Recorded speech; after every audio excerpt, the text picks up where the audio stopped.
Gentlemen, ladies, welcome back. We are going to be breaking down another Ukraine war video. If you're new to the channel, I'm Paul, U.S. Army combat veteran, served in Afghanistan 2010 to 2011 as a platoon leader, earned a Bronze Star combat action badge, and most important of all, brought all my soldiers back in one piece.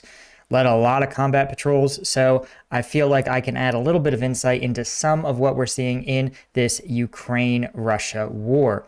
That said, this is a month-old video from Kirsten. I always try to select videos that don't show graphic instances of people being hurt or killed, and that can offer us some meaningful insight for analysis. But this is real war footage, so if you are not comfortable, definitely want to click away or maybe just listen on to audio only.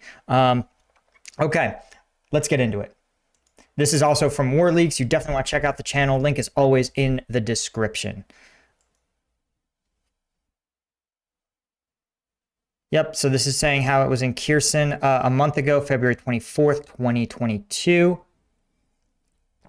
So this is probably much earlier. All right, so to tow Ukrainian BRDMs on the left, drive toward the remains of a disabled artillery convoy on the right.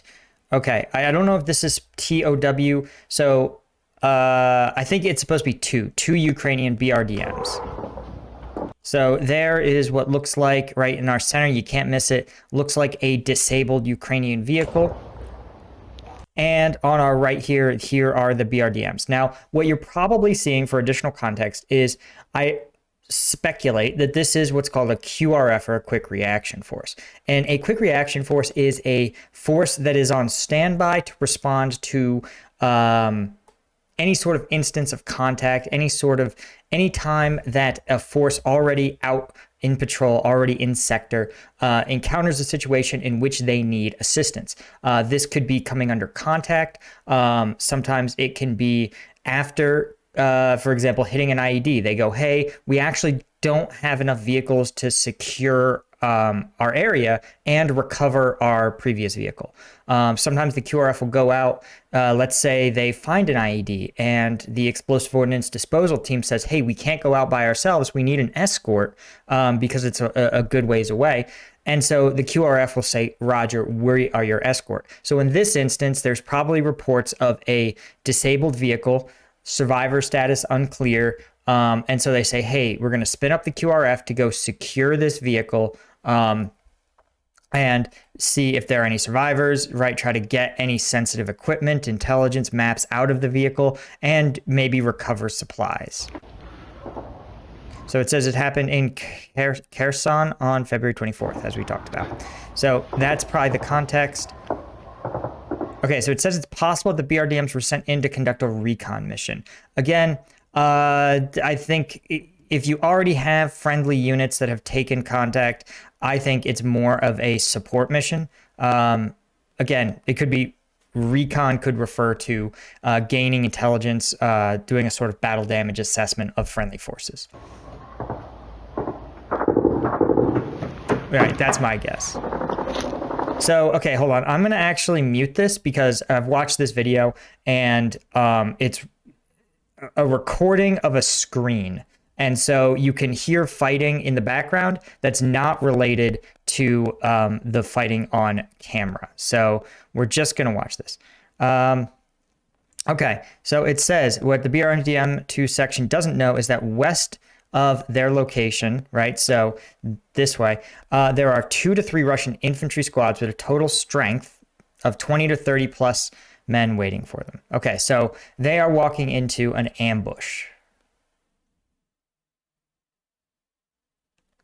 So you can see the drone is providing. Now, someone in the description says it's a resident of Kherson who recorded this.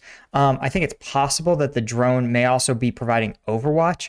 Overwatch is just the term for when you have someone in a position where they're at an elevated position and they can look out over and get a greater field of view. Oftentimes, that field of view includes friendly forces so that this person in Overwatch can observe the area around the friendly forces and will be able to spot enemy approaching at a greater distance. Imagine, for example, like this drone, exactly. While these vehicles don't see the enemy infantry squads, this drone can. Again, it's not clear that they may be in direct contact with the BRDMs, but you see how effective this camouflage is. We know that somewhere around here is a Russian infantry squad lying in wait, but even here, they're hard to see because of their relatively effective camouflage uniforms. And they're about to arrive at the scene. The ambush starts. Ukrainian soldiers dismount and jump into battle. Okay, so all the action was captured with a drone, and it's hard to tell if that's happening now. Okay, it says taking a closer look at what happens. Okay, boom. So here we go. You can start to see the lead vehicle has stopped. In a classic ambush, what you want to do is attack the lead vehicle first in an ambush of mounted troops, because stopping that lead vehicle is going to stop all the subsequent vehicles. Now, in this road, it's a 2-lane highway, so the vehicles can still maneuver. But as a general principle, if you want to stop the whole convoy, you hit the lead vehicle. Now, there's some instances in which you might want to hit the trail vehicle. This would be an ambush where you don't have a numerical advantage, where your plan is to strike and withdraw. Is that doctrinally an ambush? Yeah, I think it still can count as that. And so your kill zone, right, the sort of area in which you will be launching your ambush, you wait for most of the enemy to pass, and then you strike at the vulnerable trail vehicles. The trail vehicles can be an advantage for if you have less firepower than them, because they obviously don't have the they don't have anyone behind them who can provide additional fire support. And it can sometimes, if communication is poor, the lead vehicle or the convoy commander may not realize their trail vehicle has been hit. Okay, so there we go. This is the closer look. This is the BRDM-2. It's a wheeled vehicle, probably a little bit like, again, I could punch it into Google, but I believe the BRDM-2 in terms of its armor composition, though not in its battlefield role, is probably a little like the either the US Stryker, which is a small wheeled armored troop carrier, or maybe the ASV, a military police vehicle that has a crew of 3 and is like a reinforced armored vehicle meant to do basically delaying operations. It packs a bigger punch. It's like an early MRAP. Okay, so you can see, it's hard to see. Let's turn up the settings. All right, we'll try to get it to 144p. I don't know if it's going to be any clearer. It's really not. Yeah, so here's the first BRDM-2. It looks like the Russians are along this berm, I think, but let's see if we can get a little closer. Okay, so I think it's saying, based on where the Ukrainians are dismounting, I think the Russians may actually be up here, because they're dismounting to the near side, to the side facing the camera. So I'm spreading out into the road and ditch. Okay, so what I think I have it wrong. I think the Ukrainians are spreading out to the side furthest from the camera. Let's see, if this is the west side, then they're spreading out to the south. And the Russians, therefore, are in the berm on the north side. Now, okay, so the Russians are probably lined up along here. And this is what's called a close ambush, because it looks like it is within grenade tossing distance.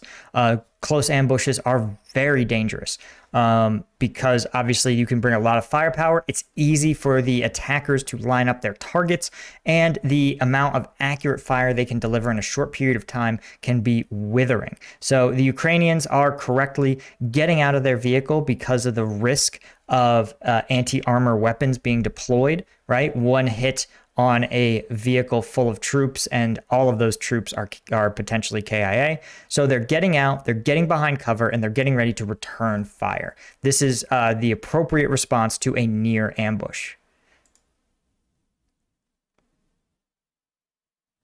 Yep, spreading out along this road, right? Getting behind cover, and they're going to start returning fire pretty quickly. Now, here you can see their second vehicle is coming up. It may or may not fully understand what is happening. They may understand this vehicle is under fire. They may not understand that this is the kill zone of an ambush.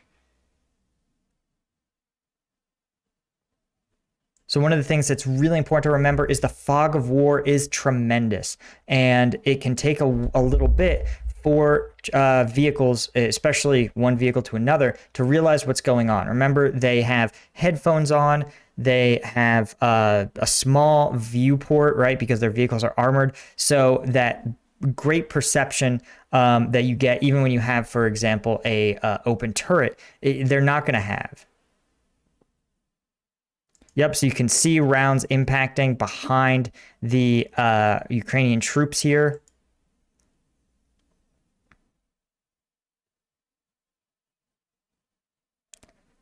You can see it looks like some troops may be panicking and fleeing down the road. It may also be a case of them being wounded. Or they may be trying to get somewhere. This may be, it's hard to tell, but they may actually be in cover, like maneuvering in the ditch, and it just, the clarity isn't that good. Okay, it says a few hide in the ditch. Okay, so you can see the Russians along here, along this ditch. So basically, it looks like now they're on two culverts behind two ditches, or like culverts on either side of this road, shooting across at each other.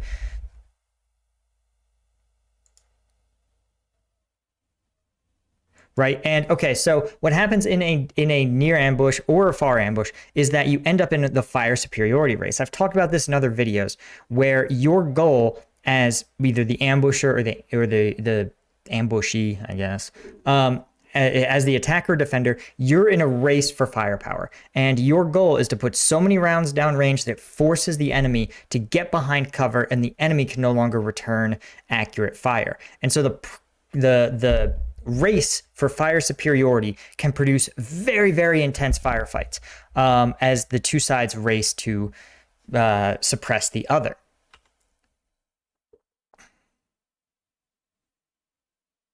Right, the Russian soldiers are moving along the berm, repositioning. I think that's sort of interesting, but it may be a case of an anti-armor team repositioning. It may be a case of just the Russian soldiers don't want to be in a fixed position because they worry about the armored vehicles targeting them. It does not appear like the lead vehicle has been destroyed, though again, it's not clear. But traditionally in an ambush, you start with your most casualty-producing weapon. And in that case, because the troops are not yet out, you are going to initiate that ambush with some sort of anti-armor if you have it. If you don't have it, of course, you're going to have to rely on whatever your next most casualty producing weapon is, whether that's your squad's light machine gun or maybe grenades. But you're going to want to start with your biggest punch first, right? Surprise them with, you get one chance to hit them before they know they're being shot at. So you want to make it count. Okay, so so they may be repositioning to actually try to change their kill zone to attack the second BRDM. There's actually another set of troopers here. So it looks like they almost had this sort of two-part kill zone. This is not something that shows up in US doctrine to spread your ambush out quite this much. Though you could have to based on terrain. It's possible that there's some sort of terrain-based reason you can't have your troops right here. Or there could be troops here and I just don't see them, right? Again, we talked about sort of the effectiveness of their camouflage. But traditionally, if you want to have your firepower in an ambush, finding that nice blend between all of it being concentrated and your soldiers having enough dispersion that they're not in danger of all being taken out by, say, one lucky grenade or one lucky, round from like a Mark 19.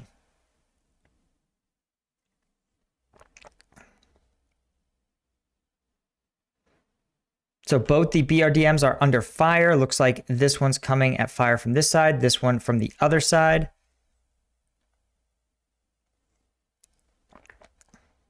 Okay, so now we talked about this being a close ambush, and that's because they're inside grenade distance. So it looks like the Russians are throwing grenades at what they think is the Ukrainian positions here. And yeah, I really think that there may be sort of an optical, I don't say an optical illusion, but there may be parts of this road where there isn't actually a significant dip or berm. And so that may be why the Ukrainians ran all the way here, so they could run across and get into a proper berm.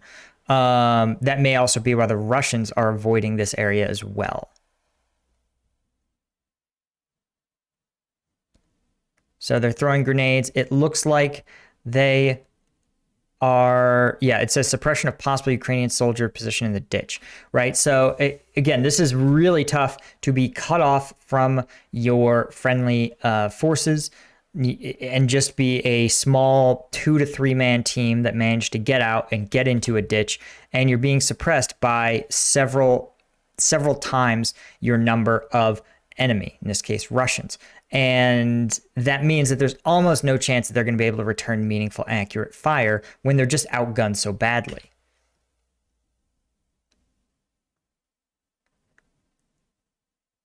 All right, so now what you may be seeing is this second BRDM is starting to maneuver.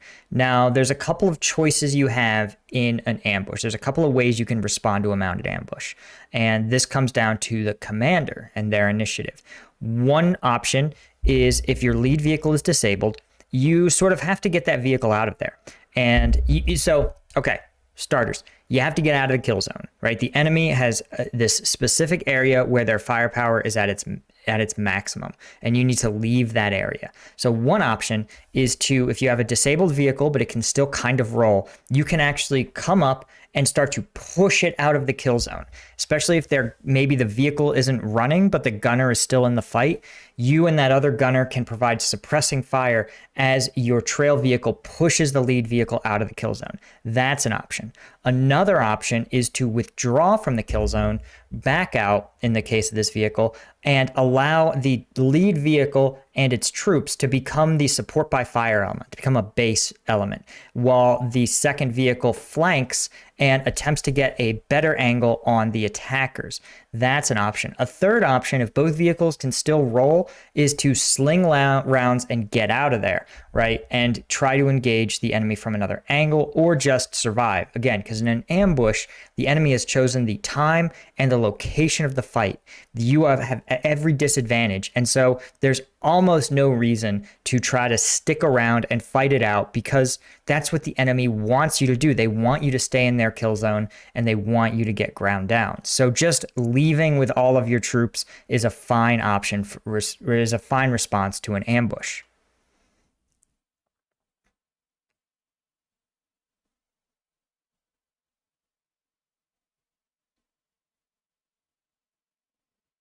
Yep, the second BRDM, that's pretty tough to get your soldiers getting out. They're dismounting. You hope that the BRDM turrets are providing some covering fire, right? Soldiers are immediately getting to cover behind the second BRDM too.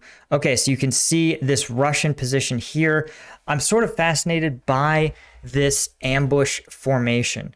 Again, it looks a little chaotic to me for a couple of reasons, but nonetheless, we'll see. We've talked about the Russian discipline looking a little lax sometimes. Usually what you want to have in a doctrinally correct U.S. ambush is you will have your soldiers at close intervals, right, but not so close that they can be taken out by a single lucky grenade blast. These guys look kind of close. Again, the terrain may just dictate this. This is where there's cover. But also you usually have a very small security element who intentionally is positioned in a way that they don't have to focus on the ambush, but are instead preventing and watching out for enemy elements flanking around. And I don't really see that here, but again, it could be soldiers that are in this line, but just facing behind or the sides.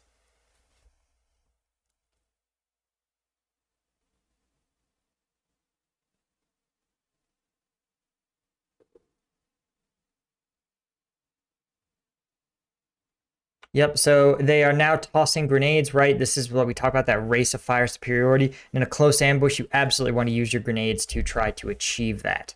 And you may notice that these grenades sometimes are falling short, sometimes aren't spot on, and it can be really hard in a firefight. Your adrenaline surges, you get what's called tunnel vision, which is instead of perceiving a larger situation, you focus on the perceived threats very heavily. And so it may be a case of just you focus on the last place you received fire from. It's also possible that sometimes you may not be certain where you're receiving fire from, and so you just have to put rounds and firepower in the general direction. Sometimes just letting the enemy know that, hey, you have this firepower available, you're still in the fight, and this isn't one-sided, can actually be beneficial in and of itself.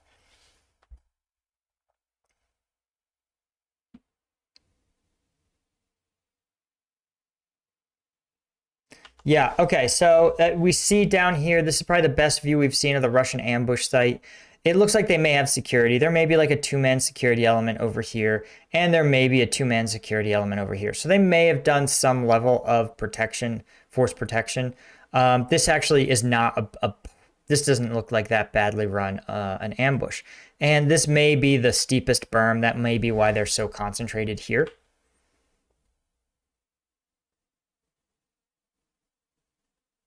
Yep, you can see they're tossing grenades. There's a grenade toss. So it also is worth noting that both the BRDMs appear to have pushed out of the primary kill zone.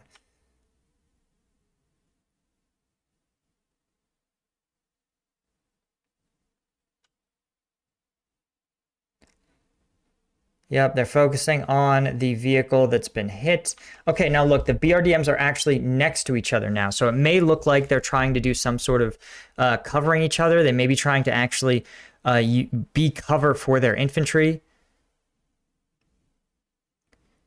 Yeah, I suspect that's what's happening. There may either be trying to the least damaged BRDM may be trying to push the other one out, or they may just, I really think it's just them trying to form a cover from which their infantry can engage in the fight.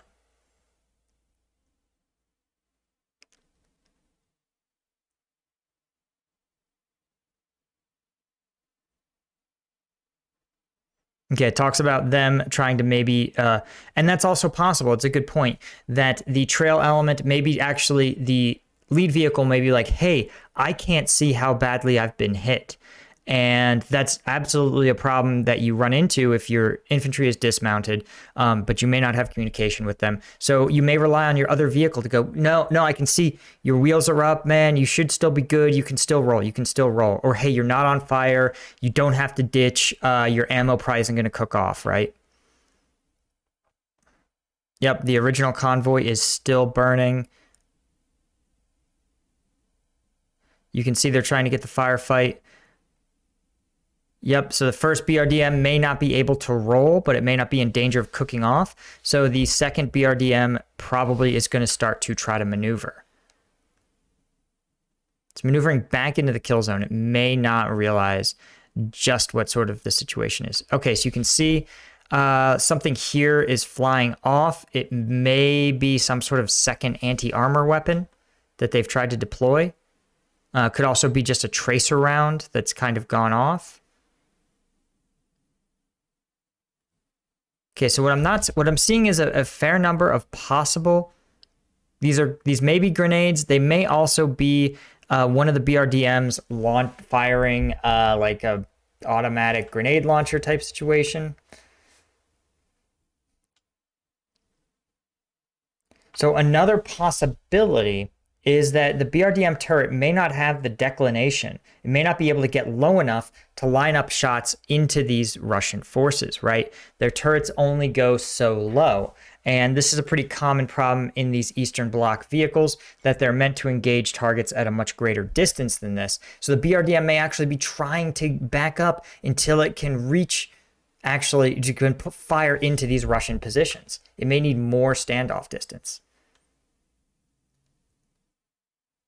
Yep, grenades continue to be tossed. So yeah, we've got definitely the probably the two Russian elements, the primary ambush element, and it looks like the security element being engaged.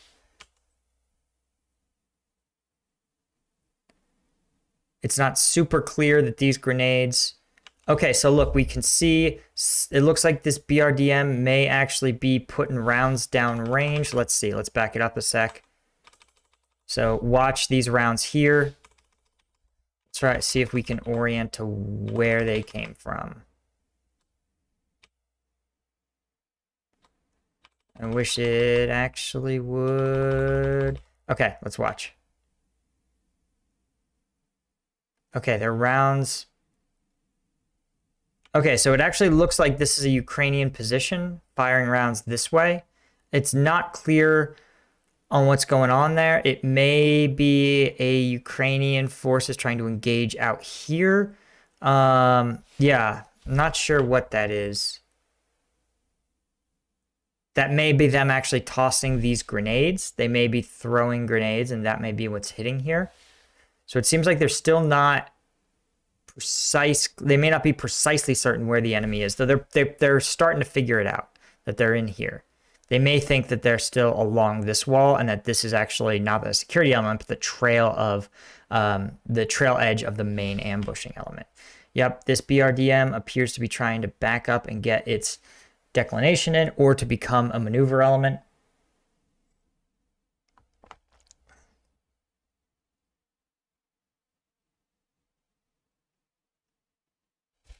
This looks like it could be an enemy presence, honestly.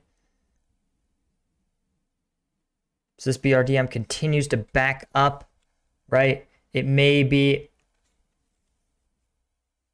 Yeah, so this continues to back up, maybe trying to get its declination to the point where it can engage. Grenade detonates near the Russian position. Okay, so we're backing it up, right?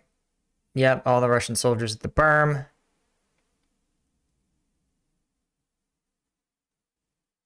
Still, you can see something was tossed here.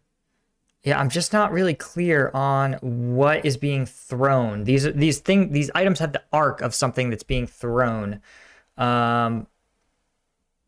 I'm not clear on what they are. It could be something deflecting off the hull of the vehicle and arcing away. Sometimes bullets with tracers can look that way.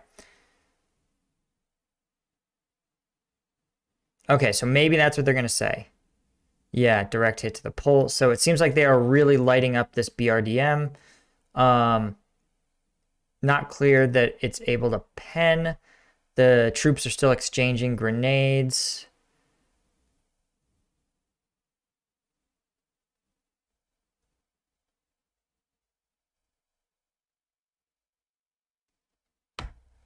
So this may not actually be a proper close ambush because the grenades don't seem to be able to reach to the other side. Yep. Yeah, the fact that they are the drone operator keeps panning around looking for other things may be evidence that they are actually a military. All right, we'll enlarge this segment here soon. Okay, they are really breaking this down in detail, but that's a-okay with me. Okay, this BRDM continues to back up. And let's see. Second BRDM gets multiple rounds and fires back up the berm. Okay, so it's starting to engage back. Right? Talks about another grenade. Yeah, so it's trying to put rounds back down. It's really hard to see. Oh, okay. Yeah, there it is. Yep. Its turret's engaging. So it is trying to basically just form a... Oh, okay. Yeah. So you can see it's still too high. It still can't get the declination it needs. They're putting rounds down range just to keep the Russians' head down. Right? They are trying to back up until they can get enough of a declination. You can see, the lead vehicle is rolling forward. So it's probably also trying to get a declination to hit these Russians here. That would be my guess. And they may actually be trying to move with their infantry troops. Yeah, it talks about the Ukrainian soldiers visible in the ditch. So it may be trying to just be rolling cover for its infantry.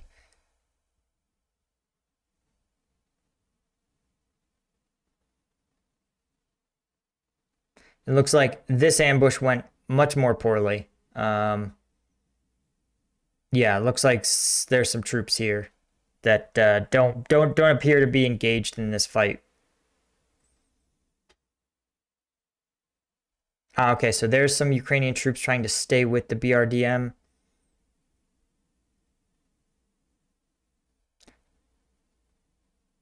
Yeah, stay behind cover. It's not clear. This is the result of probably another ambush. And there's someone at this other BRDM maybe trying to get back in the fight, mount the turret, something. And they're looking at these Russians here who are still in the berm, right? You can see them. This is probably the best shot of their ambush position so far. I'm seeing like maybe a far security element, a near security element, the main ambush element, and then maybe another far security element here. Okay, so it may be closer to US doctrine. They may have just had to choose some unique positioning based on terrain.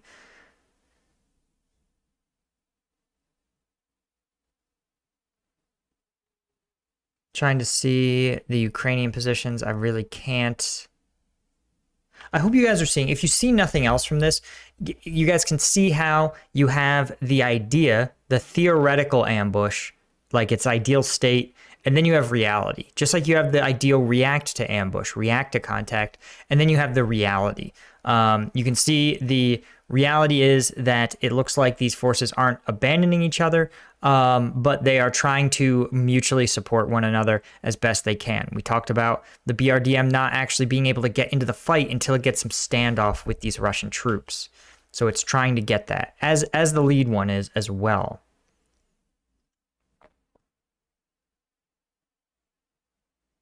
Okay, and they just add location context on, yeah, they break down where this took place probably.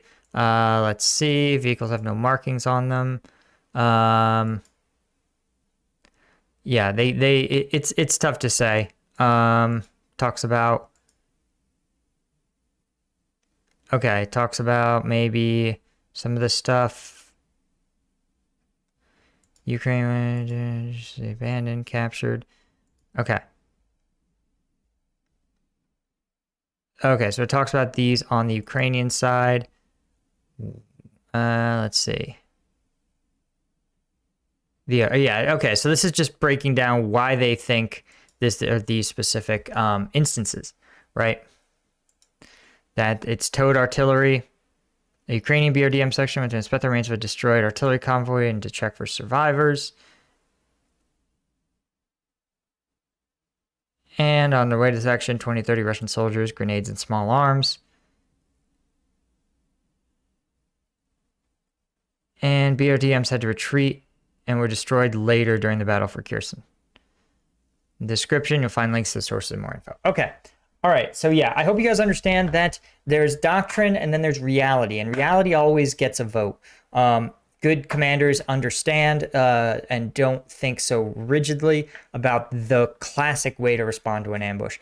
Personally, my rule was always that, you know, don't fight the enemy don't give the enemy the fight they want to have. And so my reaction would have been probably to push out of the ambush, and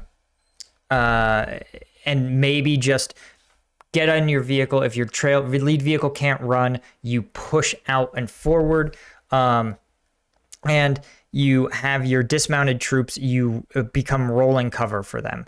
Have them, you know, so just roll slowly and keep pushing, get to the other location. Though I can understand why this second BRDM decided to back up and attempt to get the declination it needed to engage these Russian troopers, because they represented probably the last big chunk of firepower in this convoy. Anyway, guys, I hope you learned something from this about how to think about sort of the things that you're seeing. If you enjoyed this, of course, leave a comment down below, or if you have other context that you think I might have missed. And yeah, until next time, I'll see you guys later.